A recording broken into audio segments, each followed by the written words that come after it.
ایک قرارداد پاس کی گئی ہے نیشنل اسمبلی میں سی ایس ایس ایگزام کے حوالے سے. اس قرارداد کے بارے میں بات کریں گے کیونکہ پہلے جو سی ایس ایس کا ایگزام تھا اس کی ایج لمٹ پہلے کیا ہوتی تھی، اور اب یہ جو قرارداد پاس کی گئی ہے اس کے بعد ایج لمٹ کیا ہوگی، اور اس کے علاوہ کون کون سے پوائنٹس ہیں جو کہ اس قرارداد میں شامل ہیں.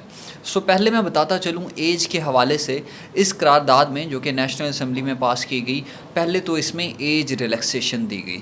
اس ایگزام کی جو ایج لمٹ تھی وہ بیسیکلی 30 ایئرس تھی، یعنی کہ 30 سال تک آپ اس ایگزام میں اپیئر ہو سکتے تھے، جو کہ سی ایس ایس کا ایگزام تھا، سینٹرل سپیریئر سروسز. اب جو ہے اس کی ایج لمٹ بڑھا کے 35 ایئرس تک کر دی گئی ہے، یعنی کہ 35 سال تک اب آپ یہ ایگزام دے سکتے ہیں. جو دوسرا ایک امپورٹنٹ پوائنٹ تھا اس ریزولوشن میں، اس قرارداد میں، وہ یہ تھا کہ نہ صرف ایج لمٹ 30 سے 35 سال کی گئی ہے، بلکہ اسپائرنٹس کے لیے جو سب سے بڑی خوشخبری ہے وہ یہ ہے کہ اب جو اٹیمپٹس ہوں گی وہ 5 ہوں گی. اس سے پہلے سی ایس ایس کے ایگزام میں جو اٹیمپٹس ہوتی تھیں اسپائرنٹ کے لیے وہ 3 اٹیمپٹس ہوتی تھیں، اور 3 اٹیمپٹس کے بعد جو ہے آپ ایلیجیبل نہیں ہوتے تھے اس ایگزام میں اپیئر ہونے کے لیے. لیکن اب جو قرارداد پاس کی گئی ہے اس قرارداد کے بعد یہ اٹیمپٹس 3 سے 5 سال تک ہو گئی ہیں. سی ایس ایس میں جو ریفارمز کی باتیں ہیں وہ پچھلے 4-5 مہینے سے اس حوالے سے ڈیبیٹ ہو رہی تھی امنگ دی پولیٹیکل سٹیک ہولڈرز، اور وہ چاہتے تھے کہ ریفارمز انٹروڈیوس کرائی جائیں.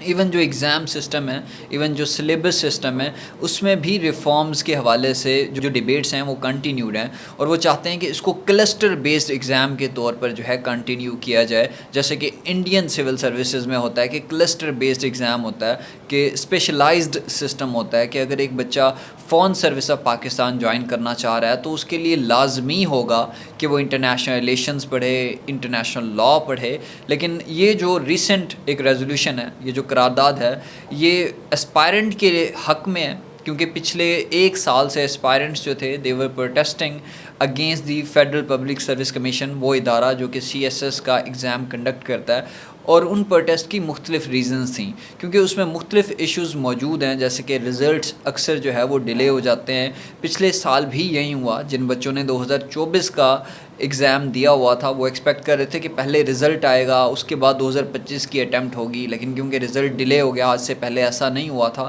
اس ٹائم بھی اسٹوڈنٹس نے کچھ پروٹیسٹ کیے، ظاہر ہے وہ پھر کیس بھی چلا عدالت میں. یہ کچھ ایشوز تھے جو کہ چل رہے ہیں، اور گورنمنٹ جو ہے ان ایشوز کو اب ایسا فیل ہو رہا ہے کہ بڑا ہی سیریس لے رہی ہے. جو